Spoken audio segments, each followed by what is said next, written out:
ലോകമെമ്പാടുമുള്ള ബാത്റൂമുകളിൽ പതിറ്റാണ്ടുകളായി സുഗന്ധം പരത്തുന്ന ഒരു പേരാണ് ഇംപീരിയൽ ലെതർ. സമ്പന്നമായ ചരിത്രവും വ്യത്യസ്തമായ സുഗന്ധവും കാലത്തിനനുസരിച്ച് നവീകരിക്കാനുള്ള കഴിവും ഈ ബ്രാൻഡിനെ ലോകത്തിലെ ഏറ്റവും പ്രിയപ്പെട്ട സോപ്പുകളിൽ ഒന്നാക്കി മാറ്റി.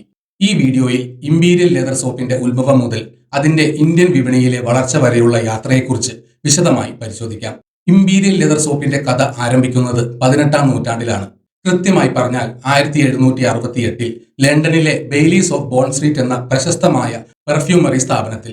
അക്കാലത്ത് റഷ്യൻ പ്രഭുവായ കൗണ്ട് ഗ്രിഗറി ഓർലോഫ് ഈ സ്ഥാപനത്തെ സമീപിക്കുകയും റഷ്യൻ കൊട്ടാരങ്ങളിലെ തുകലിന്റെ അതുല്യമായ സുഗന്ധം ഓർമ്മിപ്പിക്കുന്ന ഒരു സുഗന്ധം നിർമ്മിക്കാൻ ആവശ്യപ്പെടുകയും ചെയ്തു. ഇതിന്റെ ഫലമായി ബെയ്ലീസ് ഈ ഡെ കൊളോൺ ഇംപീരിയൽ റൂസ് എന്ന പേരിൽ ഒരു സുഗന്ധം പുറത്തിറക്കി. ഇത് കൗണ്ട് ഓർലോഫിന്റെ ഇഷ്ടപ്പെട്ട സുഗന്ധമായി മാറി. ഈ സുഗന്ധത്തിൽ നിന്ന് പ്രചോദനം ഉൾക്കൊണ്ടാണ് ഇംപീരിയൽ ലെതർ സോപ്പ് പിറവിയെടുക്കുന്നത്.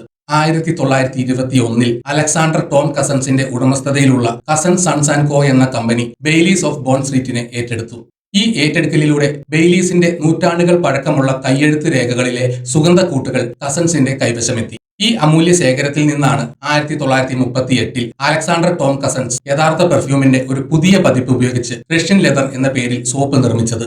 എന്നാൽ അധികം വൈകാതെ ഈ ഉൽപ്പന്നത്തിന് ഇംപീരിയൽ ലെതർ എന്ന് പുനർനാമകരണം ചെയ്യപ്പെട്ടു. ഇംപീരിയൽ ലെതർ സോപ്പ് പെട്ടെന്ന് തന്നെ ഉപഭോക്താക്കൾക്കിടയിൽ പ്രിയങ്കരമായി മാറി. രണ്ടാം ലോക മഹായുദ്ധ കാലത്ത് ബ്രിട്ടനിൽ എല്ലാ സോപ്പുകൾക്കും റേഷൻ ഏർപ്പെടുത്തിയപ്പോൾ ഇംപീരിയൽ ലെതർ സോപ്പിന്റെ പരസ്യങ്ങളിൽ ഒരു പ്രത്യേക ഊന്നൽ നൽകിയിരുന്നു. മറ്റ് സോപ്പുകളെക്കാൾ കൂടുതൽ കാലം നിലനിൽക്കുമെന്നും അതിനാൽ റേഷൻ കൂപ്പണുകൾ ഏറ്റവും കാര്യക്ഷമമായി ഉപയോഗിക്കാൻ ഇത് സഹായിക്കുമെന്നും പരസ്യങ്ങളിൽ ചൂണ്ടിക്കാട്ടി. ഈ തന്ത്രം ബ്രാൻഡിന്റെ വിശ്വാസ്യത വർദ്ധിപ്പിക്കുകയും ആഡംബരത്തിന് പ്രതീകമായി ഇതിനെ നിലനിർത്താൻ സഹായിക്കുകയും ചെയ്തു. 1975 കസൻസ് ഗ്രൂപ്പിനെ പാറ്റേഴ്സൺ സോക്കോണിസ് എന്ന കമ്പനി ഏറ്റെടുത്തു. പിന്നീട് 2002 കമ്പനി പീസഡ് കസൻസ് എന്ന് പുനർനാമകരണം ചെയ്യപ്പെട്ടു. ഈ മാറ്റങ്ങളിലൂടെയെല്ലാം ഇംപീരിയൽ ലെതർ അതിന്റെ പേരും പെരുമയും നിലനിർത്തി. ഇംപീരിയൽ ലെതറിന്റെ വിജയത്തിൽ അതിന്റെ പരസ്യങ്ങൾക്ക് നിർണായകമായ പങ്കുണ്ട്. 1940-കൾ മുതൽ 1950-കളുടെ അവസാനം വരെ ഓരോ വർഷവും പുതിയ പരസ്യ തീമുകളോടെ അച്ചടി മാധ്യമങ്ങളിൽ ഉജ്ജ്വലമായ പരസ്യ ക്യാമ്പയിനുകൾ നടത്തിയിരുന്നു. ചിത്രകാരന്മാരുടെ ഭാവനാത്മകമായ സൃഷ്ടികൾ ഉപയോഗിച്ച് തയ്യാറാക്കിയ ഈ പരസ്യങ്ങൾ കലാപരമായി മികച്ചതായിരുന്നു. ചിത്രശലഭങ്ങൾ, ഉഷ്ണമേഖലാ മത്സ്യങ്ങൾ, പൂന്തോട്ടങ്ങൾ തുടങ്ങിയവയെ തീമാക്കി സോപ്പിന്റെ ഗുണമേന്മയും ആഡംബരവും എടുത്തു കാണിച്ചു. 1980-കളിൽ TV പരസ്യങ്ങൾ ബ്രാൻഡിനെ പുതിയ ഉയരങ്ങളിൽ എത്തിച്ചു. ഇതിൽ ഏറ്റവും പ്രശസ്തമായ പരസ്യ പരമ്പര ട്രിപ്പിൾ ബാത്ത് ആയിരുന്നു.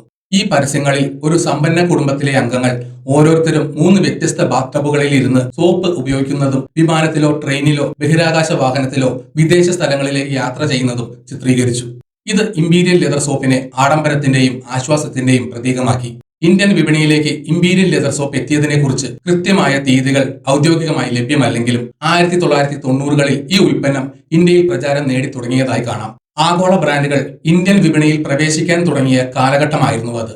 പീസഡ് കസൻസിന്റെ ഒരു പ്രധാനപ്പെട്ട വിപണന കേന്ദ്രമായി ഇന്ത്യ വളർന്നു. യൂറോപ്പിലെ ഉൽപ്പന്നങ്ങൾ ഇവിടെ വിപണനം ചെയ്യുന്നതിനുപരിയായി പ്രാദേശിക ഉപഭോക്താക്കളുടെ ഇഷ്ടങ്ങൾ അനുസരിച്ച് ഉൽപ്പന്നങ്ങൾ അവതരിപ്പിക്കാനും കമ്പനി ശ്രമിച്ചു. ഇന്ത്യൻ വിപണിയിൽ ഇംപീരിയൽ ലെതർ നേരിട്ടത് നിരവധി വെല്ലുവിളികളാണ്. മുൻപേ ഇന്ത്യൻ വിപണിയിൽ നിലയുറപ്പിച്ച ലൈഫ് ബോയ്, ലെക്സ്, സിന്തോൾ തുടങ്ങിയ സോപ്പുകൾ കടുത്ത മത്സരം ഉയർത്തി. ഈ ബ്രാൻഡുകൾക്ക് വലിയ വിപണി വിഹിതവും ശക്തമായ വിതരണ ശൃംഖലയും ഉണ്ടായിരുന്നു. എന്നിരുന്നാലും ക്ലാസിക് ഉൽപ്പന്നങ്ങൾ ഇഷ്ടപ്പെടുന്ന ഒരു വിഭാഗം ഉപഭോക്താക്കളെ ആകർഷിക്കാൻ ഇംപീരിയൽ ലെതറിന് കഴിഞ്ഞു. ഇന്ത്യൻ വിപണിയിലെ തങ്ങളുടെ സ്ഥാനം ഉറപ്പിക്കാൻ പീസഡ് കസൻസ് വിവിധ തന്ത്രങ്ങൾ ആവിഷ്കരിച്ചു.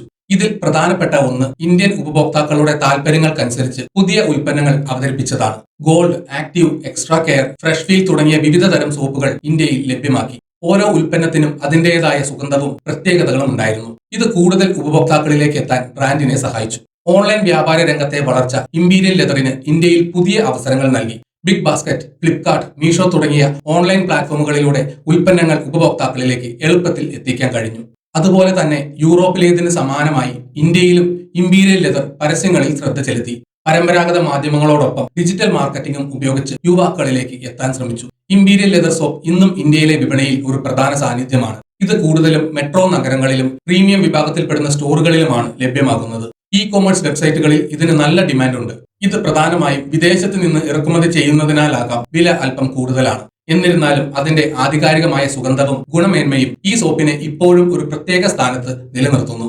പുതിയ കാലഘട്ടത്തിൽ ആരോഗ്യത്തെയും പരിസ്ഥിതിയെയും സംബന്ധിച്ച ഉപഭോക്താക്കളുടെ അവബോധം വർദ്ധിച്ചിട്ടുണ്ട്. ഇത് ഇമ്പീരിയൽ ലെതറിനും ഒരു വെല്ലുവിളിയാണ്. ചില ഉപഭോക്താക്കൾ, പ്രത്യേകിച്ച് പാരിസ്ഥിതിക കാര്യങ്ങളിൽ ശ്രദ്ധിക്കുന്നവർ, ഈ ബ്രാൻഡിന്റെ ഉൽപ്പന്നങ്ങളിൽ ഉപയോഗിക്കുന്ന ചില ഘടകങ്ങളെക്കുറിച്ചും പാക്കേജിങ്ങിനെ കുറിച്ചും ആശങ്കകൾ പ്രകടിപ്പിക്കുന്നുണ്ട്.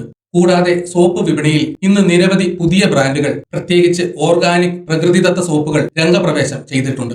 ഇത് ഇമ്പീരിയൽ ലെതറിന് കടുത്ത മത്സരം സൃഷ്ടിക്കുന്നു. ഈ വെല്ലുവിളികളെ മറികടക്കാൻ ഇമ്പീരിയൽ ലെതർ നവീകരണത്തിന്റെ പാതയിലാണ്. സോപ്പ് ബാറുകൾക്ക് പുറമെ body wash, hand wash, shower gel തുടങ്ങിയ ഉൽപ്പന്നങ്ങളും അവതരിപ്പിച്ചിട്ടുണ്ട്.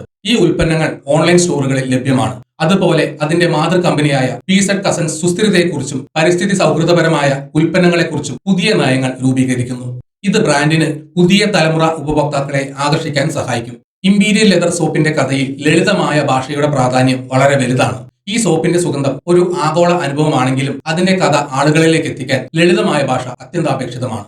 ഉദാഹരണത്തിന്, ഈ ഡൈ കൊളോൺ ഇമ്പീരിയൽ റൂസ് എന്ന ഫ്രഞ്ച് പേര് ലളിതമായി റഷ്യൻ കൊളോൺ എന്ന് മനസ്സിലാക്കി നൽകിയാൽ അത് കൂടുതൽ ആളുകളിലേക്ക് എളുപ്പത്തിലെത്തുന്നു. അതുപോലെ യൂറോപ്യൻ വിപണിയിലെ ട്രിപ്പിൾ ബാത്ത് പരസ്യങ്ങൾ ഇന്ത്യൻ ഉപഭോക്താക്കൾക്ക് കൂടുതൽ മനസ്സിലാക്കാൻ കഴിയുന്ന ഒരു രൂപത്തിൽ അവതരിപ്പിച്ചാൽ മാത്രമേ അവർക്ക് ആ ഉൽപ്പന്നവുമായി ബന്ധപ്പെടാൻ കഴിയൂ.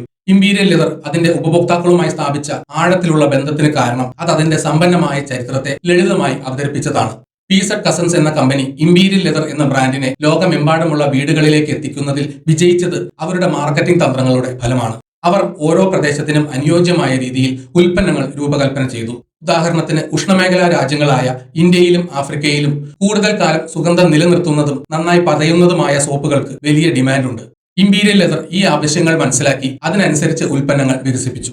ഇമ്പീരിയൽ ലെതർ ബ്രാൻഡിന്റെ ഭാവി ആഗോളതലത്തിൽ ഉപഭോക്താക്കളുടെ മാറുന്ന അഭിരുചികൾക്കനുസരിച്ച് രൂപം കൊള്ളും. ഓർഗാനിക്, വേഗൻ, പരിസ്ഥിതി സൗഹൃദ ഉൽപ്പന്നങ്ങൾക്ക് വർദ്ധിച്ചു വരുന്ന ആവശ്യം പീസഡ് കസൻസിനെ പോലുള്ള കമ്പനികളെ പുതിയ ഉൽപ്പന്ന നിരകൾ വികസിപ്പിക്കാൻ പ്രേരിപ്പിക്കുന്നു. ഇന്ത്യൻ ഉപഭോക്താക്കൾക്ക് പരിസ്ഥിതി ബോധമുള്ള ഉൽപ്പന്നങ്ങൾ നൽകുന്നതിലൂടെ ഇമ്പീരിയൽ ലെതറിന് പുതിയൊരു വിപണി തുറക്കാൻ കഴിയും. ഓൺലൈൻ വിപണിയുടെ വളർച്ച ഇമ്പീരിയൽ ലെതറിന് ഇന്ത്യയിലെ ചെറിയ നഗരങ്ങളിലും ഗ്രാമങ്ങളിലും പോലും എത്താൻ അവസരം നൽകുന്നു. സോഷ്യൽ മീഡിയ വഴിയുള്ള പ്രചാരണങ്ങൾ യുവാക്കളെ ആകർഷിക്കാൻ സഹായകമാകും. അവർക്കിടയിൽ ബ്രാൻഡിന്റെ പാരമ്പര്യവും ഗുണമേന്മയും ഉയർത്തിക്കാട്ടുന്നത് പ്രധാനമാണ്. ഇമ്പീരിയൽ ലെതർ ലളിതമായ ഒരു സോപ്പ് എന്നതിലുപരി ആഡംബരത്തിന്റെയും സുഗന്ധത്തിന്റെയും പ്രതീകമായി നിലകൊള്ളുന്നു. അതിന്റെ 280 വർഷത്തിലേറെ പഴക്കമുള്ള ചരിത്രം, ഉത്ഭവം, വിപണിയിലെ മാറ്റങ്ങൾക്കനുസരിച്ച് സ്വയം നവീകരിക്കാനുള്ള കഴിവ് എന്നിവയൊക്കെ ഈ ബ്രാൻഡിന്റെ വിജയത്തിന് കാരണമായി. ഇന്ത്യയിൽ ഇതൊരു പ്രീമിയം ബ്രാൻഡ് എന്ന നിലയിൽ തങ്ങളുടെ സ്ഥാനം ഉറപ്പിച്ചു കഴിഞ്ഞു. വെല്ലുവിളികൾ ഉണ്ടെങ്കിലും പുതിയ തന്ത്രങ്ങളിലൂടെയും ഉൽപ്പന്നങ്ങളിലൂടെയും ഇമ്പീരിയൽ ലെതർ ഇന്ത്യയിലെ ഉപഭോക്താക്കളുടെ ഹൃദയത്തിൽ അതിന്റെ സ്ഥാനം നിലനിർത്തുമെന്ന് പ്രതീക്ഷിക്കാം. ഈ വീഡിയോ ഇവിടെ വെച്ച് നിർത്തുന്നു. നിങ്ങൾക്ക് വീഡിയോ ഇഷ്ടപ്പെട്ടെങ്കിൽ ലൈക്ക് ചെയ്യുക. ചാനൽ സബ്സ്ക്രൈബ് ചെയ്തിട്ടില്ലെങ്കിൽ മറക്കാതെ സബ്സ്ക്രൈബ് ചെയ്യുക. നിങ്ങളുടെ വിലയേറിയ അഭിപ്രായങ്ങൾ കമന്റിൽ രേഖപ്പെടുത്തുക. നോട്ടിഫിക്കേഷൻ ബെൽ ബട്ടൺ അമർത്താൻ മറക്കരുത്. മറ്റൊരു വീഡിയോയുമായി വീണ്ടും കാണാം. ജയ് ഹിന്ദ്.